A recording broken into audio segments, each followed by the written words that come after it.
बिस्मिल्लाहिर्रहमानिर्रहीम। शुरू करते हैं हम पाक परवरदिगार के नाम से जो पूरी कायनात को पालने वाला है, इसके अलावा कोई इबादत के लायक नहीं। डियर स्टूडेंट्स, हमारा चैप्टर 20 चल रहा है, जिसमें हम आज लेक्चर नंबर 20.3 को डिस्कस करेंगे, जिसका नेम है क्रोमोसोमल थ्योरी ऑफ इनहेरिटेंस।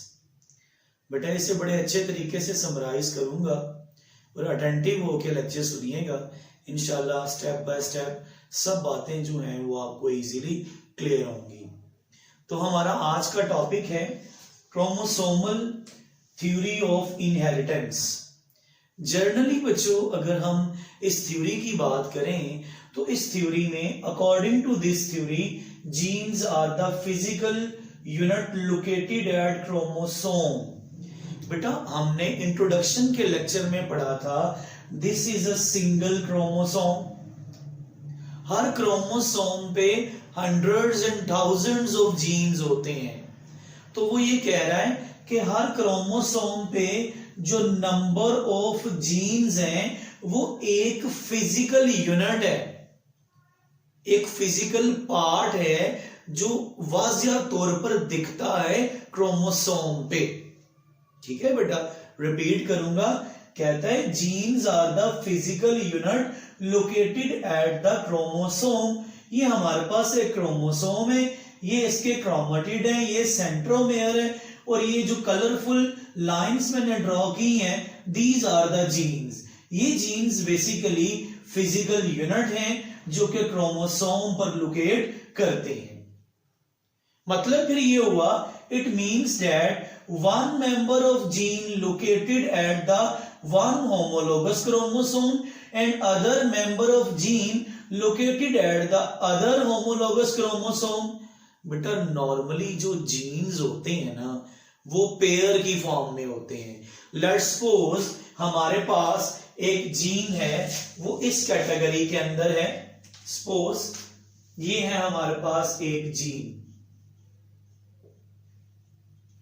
ये जीन का पेयर है, और ये हमारे पास एक होमोलोगस क्रोमोसोम है और ये हमारे पास दूसरा होमोलोगस क्रोमोसोम है। मतलब एक पेयर हमारे पास होमोलोगस क्रोमोसोम का है और एक पेयर हमारे पास जीन का है। अब बात जरा गौर से समझिएगा। कहता है वन मेंबर ऑफ जीन, मतलब जीन का एक मेंबर। फॉर एग्जाम्पल ये जो पिंक लाइन है, यहां पर ये वाला ए का जीन है, और फॉर एग्जाम्पल दूसरे होमोलोगस क्रोमोसोम पर जो पिंक लाइन है वो इस ए का जीन है। यही बात वो बताना चाह रहा है कि one member of gene, gene का एक मेंबर लोकेट करता है वन होमोलोगस क्रोमोसोम पे और दूसरा मेंबर लोकेट करता है अदर होमोलोगस क्रोमोसोम पे। क्योंकि क्रोमोसोम भी पेयर्स की फॉर्म में होते हैं और जीन्स भी पेयर की फॉर्म में होते हैं। अगर एक जीन का पेयर है तो उस पेयर का एक मेंबर एक क्रोमोसोम होमोलोगस पे है और दूसरा मेंबर दूसरे होमोलोगस क्रोमोसोम पे है। ये जनरली जरा इंट्रोडक्शन था, इसी से हम आगे फर्दर जो बेस है वो जनरेट करेंगे। तो सबसे पहले हम बात करते हैं जिस साइंटिस्ट ने कंट्रीब्यूट किया क्रोमोसोमल थ्योरी ऑफ इनहेरिटेंस में, वो है बेटा कार्ल कोरेंट्ज। ये जर्मन जेनेटिस्ट था, मतलब जेनेटिक्स की स्टडी करने वाला साइंटिस्ट था और एक जर्मन साइंटिस्ट था। तो 1900 सेंचुरी में 1900 सदी में सुजेस्टेड दैट, इसने सुजेस्ट किया central role in chromosome is hereditary, कि क्रोमोसोम का सेंट्रल रोल हेरिडिटरी है। क्या मतलब कि यही वो क्रोमोसोम्स हैं जो खुसूसियात को पेरेंट से डॉटर में कन्वर्ट करते हैं, माँ बाप से औलाद में मुंतकिल करते हैं। ये सुजेस्ट किसने किया? एक जर्मन जेनेटिक्स साइंटिस्ट था जिसका नेम था हमारे पास कार्ल कॉरेंट्ज, और ईयर था 1900 सेंचुरी। उसने ये बात अपने पेपर में शाया की कि जो क्रोमोसोम है वो बेसिकली उसका रोल है हेरिडिटरी मटेरियल को ट्रांसफर करना। ये सारी बात उसने आफ्टर रीडिस्कवरी ऑफ मेंडल की सारी स्टडी करने के बाद सुजेस्ट की। ठीक है, after the rediscovery of Mendel work. तो बेटा ये वर्किंग थी कार्ल कॉरेंट्ज की। इसके बाद हम बात करते हैं नेक्स्ट साइंटिस्ट की, वॉल्टर सूटन की, जो 1902 में आया। इसने अपनी सजेशन इंट्रोड्यूस करवाई ड्यूरिंग माइटोसिस। कहता है soon after it was observed that chromosome pairs with one another during meiosis। अब इस लाइन को समझने के लिए जरा ये नीचे आइएगा बेटा। ये मियोसिस हो रही है, इस तरफ होमोलोगस क्रोमोसोम के पेयर्स हैं और इस तरफ होमोलोगस क्रोमोसोम के पेयर हैं। फॉर एग्जाम्पल ये पहला होमोलोगस का क्रोमोसोम का पेयर है और ये दूसरा होमोलोगस क्रोमोसोम का पेयर है, और दोनों एक दूसरे के सामने अरेंज हैं। ये भी दोनों एक दूसरे के सामने अरेंज हैं। तो ये कह रहे हैं कि इसने अपनी सुजेशन, वॉल्टर सूटन ने 1902 में अपनी सुजेशन उस वक्त दी जब मियोसिस में ये बात डिस्कवर हो चुकी थी कि दोनों होमोलोगस क्रोमोसोम एक दूसरे के आमने सामने अरेंज होते हैं during the metaphase plates. Chapter 21 में डिटेल में हम इस बात को वहां पर डिस्कस करेंगे। तो लाइन में रिपीट करूंगा। कहता है ऑब्जर्व्ड दैट क्रोमोसोम पेयर, ये भी पेयर है, ये भी पेयर है, वन एंड अदर, एक दूसरे के आमने सामने ड्यूरिंग मियोसिस के दौरान वो दिखते हैं।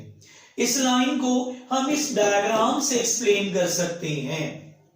फिर कहता on the basis of these observation, Walter Sutton ने इन ऑब्जर्वेशंस की बेस पर 1902 में क्या किया, फॉर्मुलेट की क्रोमोसोमल थ्योरी ऑफ इनहेरिटेंस।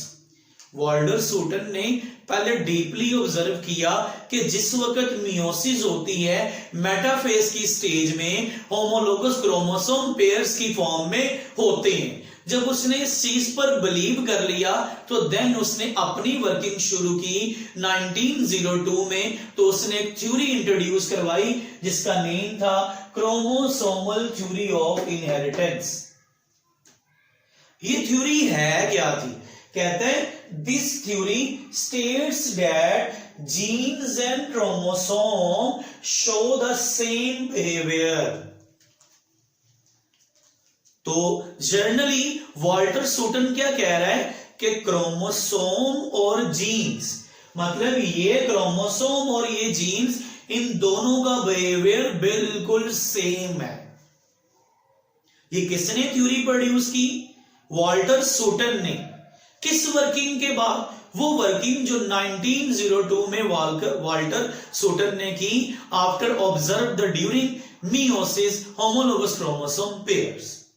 ठीक है बेटा, इज इट क्लियर? अच्छा, उसके बाद हम फर्दर डिस्कशन करते हैं evidence of the Sutton theory.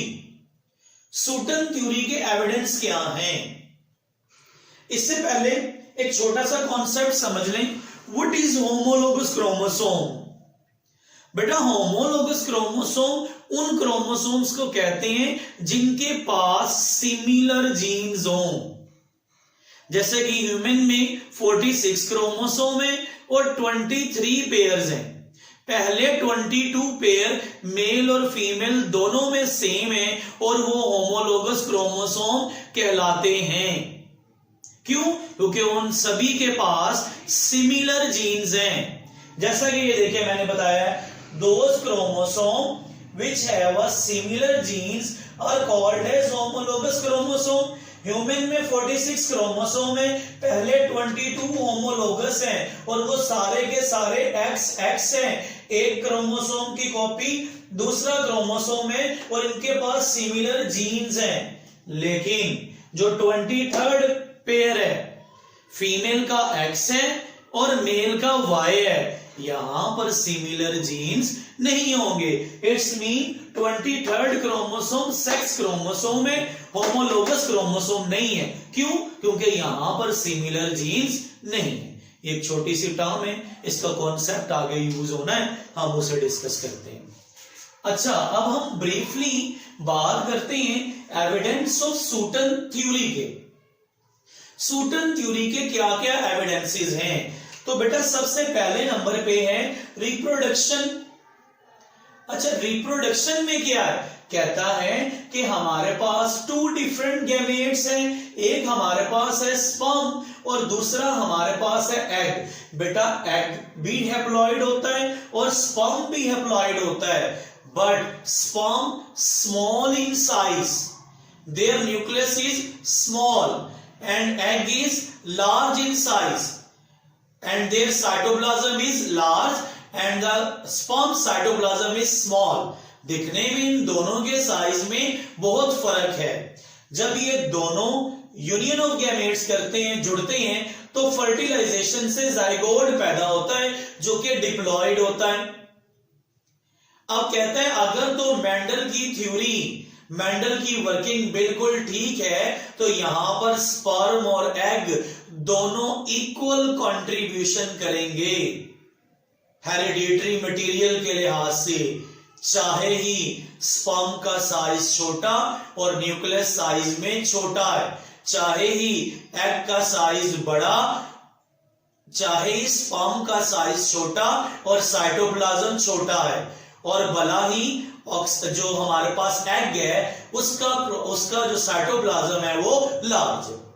कहते हैं साइज साइटोप्लाज्म का बड़ा हो या छोटा हो doesn't matter, but sperm and egg both these contribute equally in hereditary material. यही बात वो बता रहे हैं बेटा, दोनों मिले जाइगोट बना, मेंडल अगर करेक्ट था, then equal contribution of both gametes hereditary material. Is it clear? उसके बाद हम सेकेंड एविडेंस की बात करते हैं, pairing of chromosomes and genes. Chromosomes और जीन्स की जो पेयरिंग है हम इसको डिस्कस करते हैं। बेटा देखें, जरा गौर करें, हमारे पास अगर हम पेयरिंग की बात करें तो फिर यही बात मैं यहां पर रिपीट करूंगा। ह्यूमंस की बॉडी में टोटल नंबर ऑफ क्रोमोसोम कितने हैं बेटा? 46 हैं और इनके 23 पेयर्स हैं। इसमें से अगर हम देखें तो जो डिप्लॉयड इंडिविजुअल है, मतलब कोई भी जानदार जो नॉर्मली बर्थ करता है वो डिप्लॉयड होता है, क्योंकि 1 एन हैप्लॉयड एग का है, 1 एन हैप्लॉयड स्पर्म का है और डिप्लॉयड जाइगोट बन जाता है। तो मतलब कोई भी जो डिप्लॉयड इंडिविजुअल है उसमें कंप्लीट क्रोमोसोम होंगे। हम बात कर रहे हैं ह्यूमंस की, तो कहता है diploid individual have the 2 copies of each pair homologous chromosome. अब होमोलोगस क्रोमोसोम के 23 जोड़े हैं, 23 में से जो पहले 22 जोड़े हैं वो इस रूल को फॉलो करते हैं। वो 22 के 22 इस तरह के जोड़े हैं, एक्स एक्स, चाहे मेल है चाहे फीमेल है, x chromosome into x chromosome. तो यहां पर देखें क्रोमोसोम की भी कॉपी है और ये होमोलोगस क्रोमोसोम है।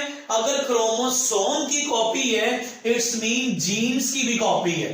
तो देखें पेयर ऑफ क्रोमोसोम हो गया और इसी पेयर पर पेयर्स ऑफ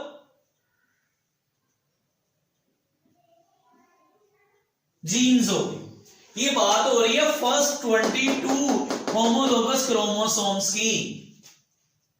अगर हम बात करें 23rd क्रोमोसोम की, वो पेयर तो है, मतलब फीमेल में एक्स है और मेल में वाई है, तो ये एक क्रोमोसोम है, ये दोनों आपस में होमोलोगस नहीं है। क्यों? क्योंकि अगर इसके पास सपोज रेड जीन है तो इसके पास कोई और जीन है सपोज ब्लू है।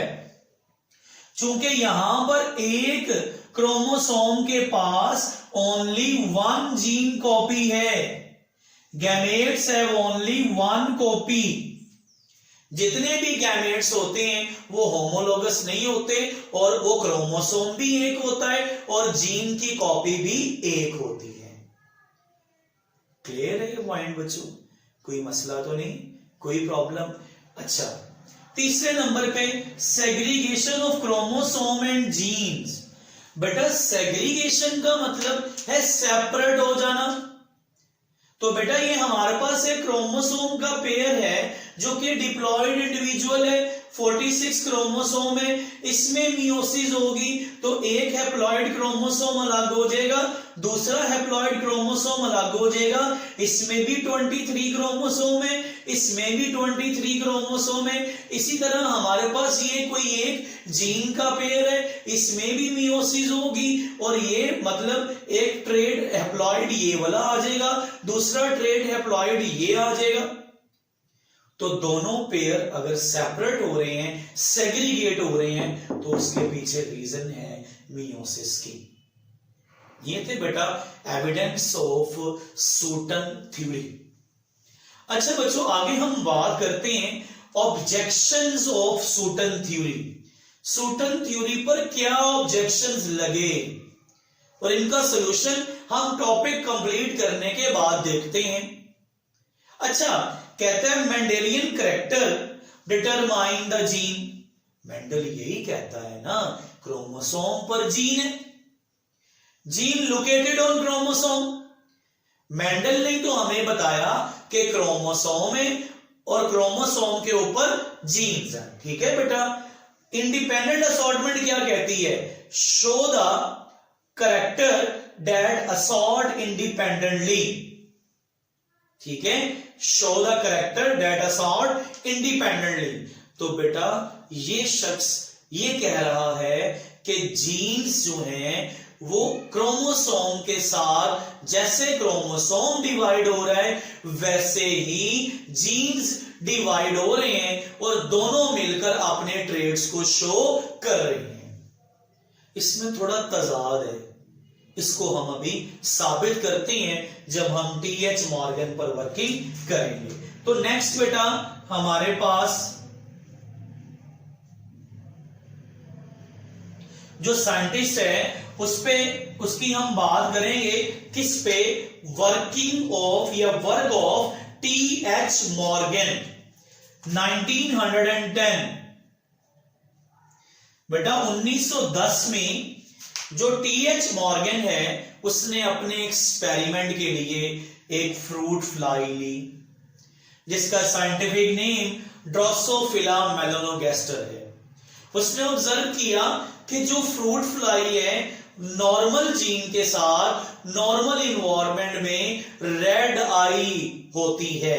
मतलब जितनी भी नॉर्मल फ्रूट फ्लाई हैं उनकी आंखों का कलर रेड होता है, लेकिन कुछ ऐसी भी मिलती हैं जिनका आई कलर व्हाइट है, तो उन्हें हम कह देते हैं म्यूटेंट फ्लाइज। जो नॉर्मल फ्लाइज हैं वो रेड आई हैं और जो म्यूटेंट फ्लाइज हैं वो व्हाइट आई हैं। रेड आई का जो नॉर्मल जीन है वो W+ है और म्यूटेंट आई का जो म्यूटेंट जीन है वो सिंपल W है। तो यहां ये बात साबित हुई डियर स्टूडेंट्स कि ड्रोसोफिला मेलानोगास्टर यानी कि फ्रूट फ्लाई जो कि रेड आई नॉर्मली होता है उसका जीन नॉर्मल जीन W+ है और जो रेयर है जो म्यूटेंट फॉर्म है उसका जो जीन है जो म्यूटेंट जीन है वो सिंपल W है। तो अब जरा हम गौर कर लेते हैं। सपोज हमारे पास है एक जानिब मेल और हम जानते हैं मेल के सेक्स क्रोमोसोम XY है। हमारे पास एक जानिब है फीमेल, फीमेल के सेक्स क्रोमोसोम XX है। ठीक है। अब मेल में दो ही कैटेगरी होंगी ना, या तो मेल होगा रेड आई या तो मेल होगा व्हाइट आई। अगर तो क्रोमोसोम के ऊपर जो जीन्स हैं वो W+ है तो रेड आई मेल है, अगर तो क्रोमोसोम X पे जीन W है तो व्हाइट आई मेल है। इसी तरह अगर हम फीमेल की बात करें, या तो टोटली रेड आई फीमेल होगी, या तो टोटली व्हाइट आई फीमेल होगी, या तो रेड आई फीमेल होगी कैरियर। सर कैरियर क्या? अब ये देखें यहां पर दोनों ट्रेड डोमिनेंट है इसलिए रेड आई फीमेल आ गई, यहां पर दोनों ट्रेड म्यूटेंट है यानी रिसेसिव है इसलिए व्हाइट आई फीमेल आ गई, यहां पर एक डोमिनेंट ट्रेड है और एक रिसेसिव। डोमिनेंट ने रिसेसिव को वाजिया नहीं होने दिया तो बजाहिर इस फ्रूट फ्लाई जो फीमेल है उसकी आई रेड आई होंगी, लेकिन उसके पास व्हाइट आई का ट्रेड भी मौजूद होगा जिसे हम कैरियर कहते हैं। कैरियर करती क्या है अभी हम इस बात को साबित कर लेंगे। अब हम जरा इनके सिंबल्स देख लेते हैं। रेड आई मेल को हम REM कह सकते हैं, व्हाइट आई मेल को हम WEM कह सकते हैं, रेड आई फीमेल को हम REF कह सकते हैं, व्हाइट आई मेल को हम WEM कह सकते हैं। तो बेटा ये जरा एक समरी थी, तो अब हम आते हैं फर्दर टेस्ट क्रॉसेस की जानिब कि किस तरह पेरेंटल जनरेशन F1 जनरेशन बनाती है और F1 जनरेशन F2 जनरेशन बनाती है। अच्छा बेटा अब हम बात करते हैं फर्दर पेरेंट जनरेशन की। पेरेंट जनरेशन की तो पेरेंट जनरेशन में दो तरह की फ्रूट फ्लाई ली। एक फ्रूट फ्लाई ली हमने, ये देखें ये रिसेसिव ट्रेड है, इसका मतलब है ये व्हाइट आई मेल है और इसमें दोनों ही डोमिनेंट यानी नॉर्मल जीन है, इसका मतलब है ये रेड आई फीमेल है। ये दोनों P1 जनरेशन है, जब ये आपस में क्रॉस करेंगे तो F1 जनरेशन प्रोड्यूस होगी। बेटा क्रॉस करने का आसान सा मेथड आपको बता रहा हूं। ये हमारे पास मेल था, इसका एक सेक्स क्रोमोसोम यहां लिख लें, दूसरा सेक्स क्रोमोसोम यहां लिख लें। ये आपके पास फीमेल है, इसका एक सेक्स क्रोमोसोम यहां लिख लें और दूसरा सेक्स क्रोमोसोम यहां लिख लें। पहले स्टेप में इस सेक्स क्रोमोसोम का क्रॉस होगा इस सेक्स क्रोमोसोम में, तो बर्थ होगी XX की, यानी एक डॉटर एक बेटी की पैदाइश होगी। अब गौर करें, एक X पे W+ जीन है और एक X पे सिंपल W जीन है। देखिए डोमिनेंट हम पहले लिखेंगे W+ और W। अब ये जो फीमेल पैदा हुई है बेटा ये रेड आई फीमेल है, लेकिन ये कैरियर है ये रेड आई लेकिन कैरियर है। कैरियर क्या होती है अभी हम इस बात को देख लेते हैं बच्चों। फिर इसी तरह ये जो X है ये दोबारा क्रॉस करेगा इस X के साथ, तो फिर से बर्थ होगी एक डॉटर की जिसमें बेटा एक ट्रेड म्यूटेंट नॉर्मल जीन का होगा और एक ट्रेड म्यूटेंट जीन का होगा। और यहां भी बर्थ हुई है dear students red eye female की, और ये भी क्या है कैरियर, क्योंकि एक ट्रेड नॉर्मल है जीन का और एक ट्रेड म्यूटेंट है, मतलब एक डोमिनेंट है और एक रिसेसिव है। इस वजह से कलर तो रेड आई आ गया, लेकिन बॉडी के अंदर जो जीन्स है उसमें व्हाइट आई के ट्रेड अभी मौजूद हैं। तो इट्स मीन F1 जनरेशन में हमारे पास पहला ये सोर्स था। सेकेंड अब हम Y क्रोमोसोम को क्रॉस करवाएंगे X से, तो बर्थ होगी मेल की और X पे नॉर्मल जीन है तो इसकी पैदाइश होगी रेड आई मेल। फिर इस Y का क्रॉस होगा इसके साथ तो फिर पैदाइश होगी मेल की और जीन हमारे पास नॉर्मल ही है तो ये भी होगा रेड आई मेल। तो बेटा जितनी भी जनरेशंस पैदा होंगी, जितनी भी जनरेशन पेरेंटल से वो दो ही तरह के F1 प्रोजेनी बनाएंगी। एक कैटेगरी होगी हमारे पास ये वाली जो कि रेड आई फीमेल है और साथ में क्या है कैरियर, और जितने भी मेल पैदा होंगे और वो कैटेगरी है हमारे पास ये, और वो सब के सब क्या होंगे रेड आई मेल। F1 जनरेशन सारी ऐसी ही पैदा होगी। अब सुने कैरियर क्या होता है। बेटा कैरियर वो फीमेल होती है जो खुद तो बीमार ना हो लेकिन ये डिजीज अपने प्रोजेनी में अपनी औलाद में कन्वर्ट करे। वो कैसे? बेटा अभी हम इस बात को साबित कर लेते हैं। सेकेंडली हम F1 का F1 से क्रॉस करवाते हैं। ये हमारे पास F1 मेल है जो कि नॉर्मल जीन वाला था, इसलिए ये रेड आई मेल है।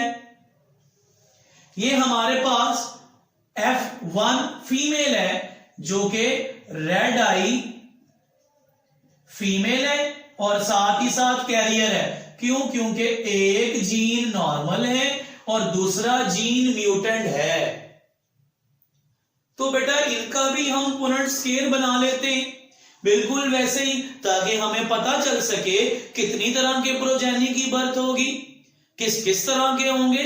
अच्छा फिर वैसे ही ये एक्स क्रॉस करेगा इसके साथ तो बर्थ होगी फीमेल की, तो इसमें दोनों ही जीन्स नॉर्मल हैं तो बर्थ होगी red eye female, pure red eye female, क्योंकि दोनों ही जीन क्या हैं बच्चों नॉर्मल W+ और W+। जब ये एक्स क्रॉस करेगा इस एक्स से तो बर्थ फिर किसकी होगी फीमेल की, बट एक जीन नॉर्मल है दूसरा जीन म्यूटेंट है, बर्थ ये भी रेड आई फीमेल की होगी, लेकिन ये रेड आई फीमेल कैरियर है। ठीक है, इसी तरह हम बात कर लेते हैं इस वाई क्रोमोसोम की। जब ये इससे क्रॉस करेगा तो बर्थ होगी बेटे की, तो ये नॉर्मल जीन वाला होगा, इसलिए इसे हम बोलेंगे रेड आई मेल। लेकिन जब ये नॉर्मल वाई इस एक्स से क्रॉस करेगा तो बर्थ होगी किसकी XY यानी मेल की, लेकिन उसके ऊपर ट्रेट है म्यूटेंट। यहां पर जिस मेल की बर्थ हुई है वो क्या है व्हाइट आई मेल। क्यों? क्योंकि इसके पास म्यूटेंट ट्रेट रिसेसिव W है। तो देखें बेटा इस कैरियर मदर ने इस बेटे को बीमार कर दिया क्योंकि इसके पास मां वाला म्यूटेंट जीन वाला एक्स आया जो कि रिसेसिव ट्रेट वाला था, तो ये व्हाइट आई मेल की बर्थ हो गई। तो F2 प्रोजेनी तो फिर 4 हो गए ना। कौन कौन से 4 हो गए? एक हमारे पास हो गई रेड आई फीमेल, दूसरी भी हो गई रेड आई फीमेल कैरियर, ये भी नॉर्मल ये भी नॉर्मल, फिर हो गया रेड आई मेल, फिर व्हाइट आई मेल। ये है डिजीज, ये भी नॉर्मल, ये नॉर्मल विद कैरियर और ये भी नॉर्मल। तो कन्वर्जन किस में हुई? व्हाइट आई मेल में। किससे हुई? कैरियर मदर से। ठीक है बेटा, अब हम एक छोटा सा टेस्ट क्रॉस खुद से कर लेते हैं। सपोज कि हमारे पास ये जो फीमेल है वो कैरियर है, मतलब red eye female with carrier X into X W+ और W, और जो मेल है वो है व्हाइट आई मेल। ठीक है बेटा, अब इसी तरह क्रॉस कर लेते हैं। ये XX आ गया और ये XY आ गया और ये XX आ गया। जब ये क्रॉस करेंगे तो बर्थ होगी फीमेल की, लेकिन एक नॉर्मल जीन है और दूसरा म्यूटेंट है, तो बर्थ होगी रेड आई फीमेल, लेकिन वो क्या होगी? कैरियर। वो क्या होगी? कैरियर। इसी तरह जब इस सेक्स का क्रॉस होगा इसके साथ तो फिर डॉटर ही की बर्थ होगी, लेकिन दोनों जीन्स म्यूटेंट हैं, it's mean white I female की बर्थ होगी। अब डॉटर में भी डिजीज कन्वर्ट हो गई। फिर इसी तरह जब ये एक्स क्रॉस करेगा इस वाई से तो बर्थ होगी सन की, और उसके पास जो जीन है वो नॉर्मल जीन है, ये होगा रेड आई मेल। और इसी तरह जब ये वाई इस सेक्स से क्रॉस करेगा तो फिर बर्थ होगी मेल की, और उसके ऊपर जो जीन है वो म्यूटेंट है, ये वाइट आई मेल है। अब कंडीशन ऐसी है कि 50% प्रोजेनी मेल वाइट आई है, 50% प्रोजेनी फीमेल वाइट आई। तो बेटा ये थी बेसिकली वर्किंग टीएच मॉर्गन की, जो 1910 के अंदर इसने प्रोवाइड की। तो कंक्लूजन से पहले जो एक्सपेरिमेंट का रिजल्ट है डियर स्टूडेंट्स, रिजल्ट ये निकला, colour of I gene located on X chromosome, it's mean this is a X linked gene. Suppose ये X क्रोमोसोम है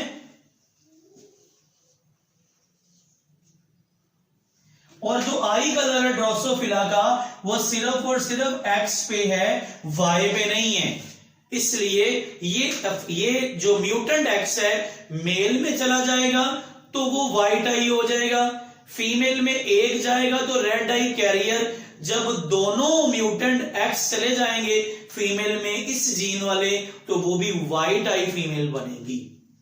तो ओवरऑल हमारे पास कंक्लूजन ये निकला कि segregation of colour of eye link to the segregation of X chromosome. Mendelian trait assort independently as chromosomal do this. अच्छा बेटा, यहां जो प्रॉब्लम थी, ऑब्जेक्शन अब मैं इस पूरे टॉपिक को 1 मिनट में समराइज करूंगा।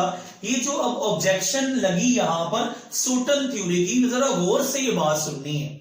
सूटन कहता था कि होमोलोगस क्रोमोसोम के ऊपर जो जीन्स हैं जब सेग्रीगेशन होती है तो क्रोमोसोम भी सेग्रीगेट होते हैं, जीन्स भी सेग्रीगेट होते हैं, और जो ट्रेट्स बनते हैं उनमें जिम्मेदार क्रोमोसोम भी है और उनमें जिम्मेदार जीन्स भी हैं। लेकिन जब हमने टीएच मॉर्गन की वर्किंग पढ़ी तो उसने कहा ऐसा ही है बट माइनर चेंज है, क्रोमोसोम भी सेग्रीगेट होंगे और जीन्स भी सेग्रीगेट होंगे, लेकिन डियर स्टूडेंट्स क्रोमोसोम के जो जीन्स हैं वो फर्दर जो है वो ट्रेट्स की कन्वर्जन के जिम्मेदार नहीं है, ट्रेट्स की कन्वर्जन के जिम्मेदार जीन्स हैं।